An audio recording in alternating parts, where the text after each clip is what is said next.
If you have hiatal hernia syndrome, or you've just had GERD, acid reflux, for a long period of time, you might have a situation where you feel a lot of pain or pressure in your chest.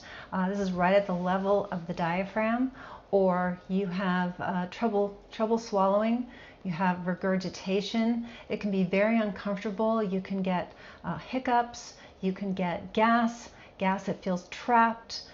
You can feel like you eat and the food just sticks there, it's stuck, it's not really moving. So all of these are symptoms of a disease called achalasia. That's Achalasa. And the name is not as important as the root cause, what we can do about it. And what happens with achalasia is that when you're swallowing your food, your vagus nerve, which we've talked about a little bit recently, it's your longest cranial nerve that goes pretty much everywhere in the human body, but it's also responsible for the motility of the esophagus. So there's sort of a wave-like motion that pushes the food down as you're swallowing. As you're swallowing, you can see the esophagus, if you're looking at sort of a barium swallow, undulating as it's pushing the food down. So with achalasia, when it gets toward the bottom of the esophagus, there's a sphincter there, and the sphincter, the human body is incredible, and it's called the lower esophageal sphincter because that's where it's located. There's an upper one and a lower one, and so when that sphincter senses food coming down the esophagus, it relaxes and opens and allows the food to pass through. With achalasia, that message is not coming through, and the sphincter doesn't relax enough. Eventually, little bits of food will pass through, or it can be so bad that people will regurgitate their food sometimes, or things get so stuck that they have to vomit and go the other way because it's just not going in the right direction. Now, the treatment for this is that people have their esophagus stretched. So it's like they say, well, you have a stricture or a narrowing, so we're going to stretch your esophagus. And that can be relieving for a time, but as you know here, we're all about root cause. Why is it happening? What can we do to resolve it completely, not just go in there mechanically, stretch it, knowing that we're not getting to the root cause, and what's going to happen is just going to narrow again. And I've definitely met individuals who have had the narrowing stretch several times and now it's just not working. And it's a terrible feeling because food becomes your enemy. You can lose a lot of weight, of course, then you're down to just liquid, and it can really become a huge issue. So it turns out that the vagus nerve is responsible for, meaning it innervates or tells that part of the body to work, a lot of different sphincters. So the lower esophageal sphincter, something called the sphincter of Oddi, which is Oddi. And you learn that in anatomy class and you kind of never forget it because it's such an interesting name. But that's where both your liver juices or the bile and your pancreatic juices get secreted into your small intestine, so digestion of certain foods can happen. And it's that same thing. The body goes, oh, you're eating. Relax the sphincter, let those juices come through, and the vagus nerve is responsible for that sphincter as well. There's a pyloric sphincter, and that connects your stomach to your esophagus. So once your stomach has churned around your food well enough that that aspect of digestion has occurred, then there's this other awareness of like, okay, enough digestion has occurred, now let's open that valve, that pyloric sphincter, and let the food go into the small intestine. So it's a beautiful mechanism when it's working, but when it isn't, it can be the fault of the vagus nerve. So of course we want to say, well, what's affecting the vagus nerve, and what can I do about it so I don't have this issue? And that's where, oh, and then I wanted to mention, in addition to digestive problems, like as I mentioned, the regurgitation and the pain, at the sternum or the chest area. You can also have anxiety, you can have heart arrhythmias, you can have blood pressure issues, and that again is tying into how your vagus nerve works and is connected to not just your digestive organs, but the heart, the lungs, the diaphragm. So you get into these other symptoms. And the anxiety is an interesting one from the viewpoint that the outside world is not anxiety provoking, right? At the person perceives there's nothing in the environment that I should be anxious about, but I have this internal wave of anxiety, and so that can be, again, vagus nerve related. So what are some of the causes of what's called low vagal tone? So they talk about vagal as a function as sort of a tone, and you can have low, which is not good, and then you can have high, which is nice and optimal and normal. So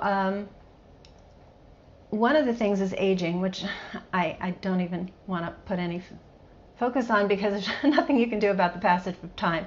But I do feel that a lot of things associated with aging, hiatal hernia is one of them. As you optimize the function of your body, you can sort of biologically go backwards, even though chronologically time is marching forward. So we'll forget about aging. Also, there's chronic inflammation. Now, if this is not a brand new concept to you, inflammation, we now understand, is the root cause of pretty much every disease we're trying to avoid, from heart disease, our #1 killer, diabetes, cancer, autoimmune disease, degenerative diseases like degenerative cognitive decline like Alzheimer's and Parkinson's disease. So all the diseases we're trying to avoid have as an underlayer inflammation. So it's very interesting that you can have inflammation from having diabetes, having heart disease, or you can have, it doesn't have to have progressed to the disease stage. You can have cholesterol levels are imbalanced and blood sugar levels are imbalanced. So you're in this pre-diabetic state and pre-cardiovascular disease state. So you can be in that pre-state and still have enough inflammation that it aggravates your vagus nerve. And then when the vagus nerve is aggravated, there's an inflammatory reflex that then creates more inflammation. So it's a classic catch-22. The more you irritate the vagus, the more inflammation you get. The more inflammation you have, the more you irritate the vagus. So talk about, no better term, I think, than catch-22. So it's not just, you can't work one end of the equation is what I'm trying to say. You've got to work both ends of the equation. But let's keep going down the list of what creates low vagal tone. And a poor diet, of course, the diet is part and parcel of all of this, especially a high-fat diet. Obesity is another cause. And then there's chronic stress. Stress, it's almost like a bad diet. It's going to aggravate everything. And so finding ways to balance your stress level, it's a very personal thing. For me, I noted several years ago, right at the time of our friendly virus, that even though I allowed enough time at night to sleep, my sleep quality was quite poor. I wear a Whoop band. No affiliation with Whoop, the company, but that's what my son did, and he got it for me, and we do our Whoop. Now, I learned from the Whoop band that, my restorative sleep is poor, and then I started, making some changes in that, and I've really gotten now good restorative sleep most of the time. And so there are definitely tricks and gadgets that you can use to sort of help your stress level, and I definitely, if you're not getting good sleep, you're definitely not going to deal with stress very well. But also diet, exercise, hydration, all of the things are, integral in that. So you can work on those basics, but what I wanted to harken back to was kind of this, both sides against the middle of what's the source of inflammation? Well, maybe you have type 2 diabetes, or you have high triglycerides and low HDL, which is the good cholesterol, and that's creating inflammation. Your diet is poor, the quality of your diet's poor, you are very sedentary. All of these things that can increase inflammation are now really affecting your vagal tone, and that is being influenced for you in this lower esophageal sphincter not working as well, and the sphincter of Oddi, just fun to say that, not working as well, and having anxiety, having atrial fibrillation, having tachycardia, it's all intertwined, which is pretty fascinating.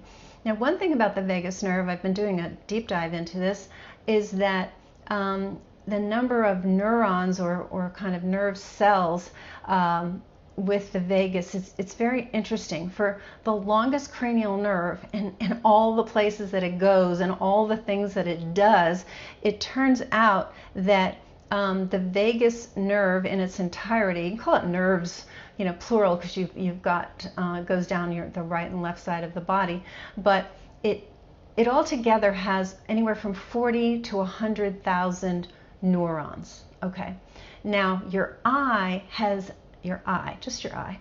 Now, granted, your eye does a lot, but your eye has 1 million neurons. Your brain has 1 billion with a B neurons. So what's the deal with the vagus? I mean, it just is what it is, 40 to 100,000. And then if there's damage, it's a one vagus nerve cell could innervate or sort of tell to work 5,000 nerve cells in your esophagus. So damage to just one vagus nerve cell is enough to really create an impact. That's the moral of the story. That's the point I'm trying to get across. So we really want to make sure that we do everything we can to keep the vagus nerve happy. So we talked about diet. We talked about inflammation. Now, inflammation is a big one. And if I talked to my team and said, what's the one thing that, we handle that's very foundational, in addition to some lifestyle factors that we actually call foundational basics, they would say we handle inflammation through, of course, diet, assessing the microbiome, finding out if there's toxins, et cetera, et cetera, et cetera. But what we're doing is handling that inflammation, bringing down the fire so that the body can function more optimally. Because no exaggeration, it's not an overstatement at all to say that inflammation is the key driver of all the diseases we're trying to avoid, including obesity. So working on inflammation is going to help your vagus nerve. And as I mentioned earlier, the more your vagus nerve is irritated, the more inflammation you get. So you do have to work both ends. One thing we haven't talked about is the structural aspect of this. And that is that structurally, your vagus nerve comes out of your brain and it travels down the front of your neck. So, they talk about text neck, right? The curve of your neck, it's the same curve your low back has. It's called a lordosis. So if you're looking at this, it looks either like a C or the front of a D. But, it should curve where the curve, I'm going to exaggerate the curve, brings you like this. Now, what are we doing all day? We're like this. So that's reversing that curve. Now, especially right at the very top, the vagus nerve comes right across the very top 2 vertebrae in your neck. So if you have this kind of jutting forward, because if you look at somebody sideways, their head, the big ball head, should be supported completely by the spine. But as soon as that head is forward of the rest of the spine, you're putting a lot of stress on a lot of things, but including the vagus nerve. So it's being stretched and compressed because of, instead of being in the right position, you're like this, okay? And it's putting stretch on that vagus nerve, which can physically damage it.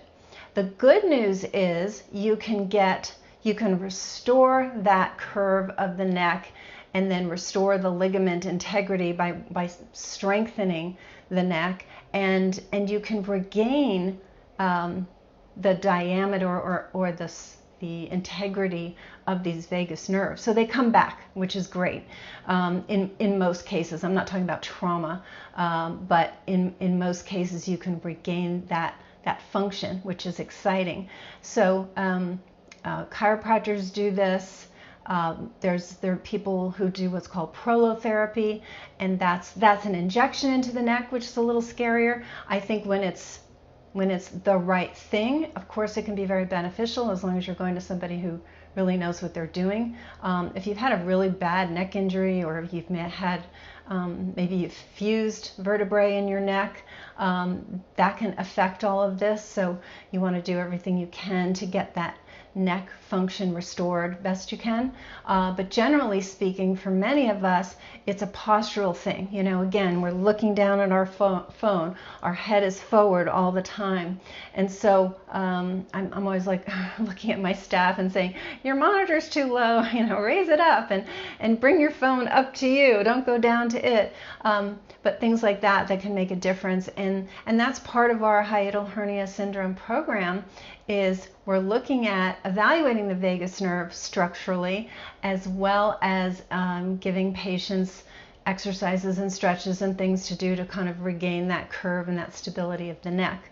So that was the biggest, that was all that I wanted to go over. Hopefully that all makes sense, that the power of the vagus nerve to sort of inflict harm is quite intense, but normalizing vagus nerve function really isn't difficult, and it's all those basic foundational things that we do to optimize overall health. Okay, so but you can't lose sight of one versus the other. And getting back to achalasia, that narrowing of the esophagus is really, things are getting stuck because the sphincter or the valve isn't working, and that's being dictated by the vagus nerve.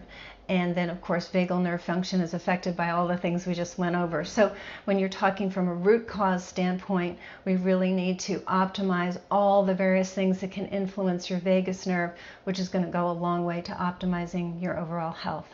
So if this is you, if you've been suffering with this and other measures have not been working, or you're just sort of reliant upon medication, then the root cause approach is brilliant because it gets to the root cause for you.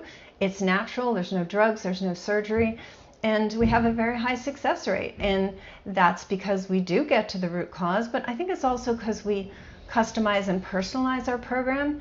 And then we also have the structural side of things that we look at in addition to the internal side of things. So we're addressing your body as a whole. So by the way, if you like this content, please give it a thumbs up.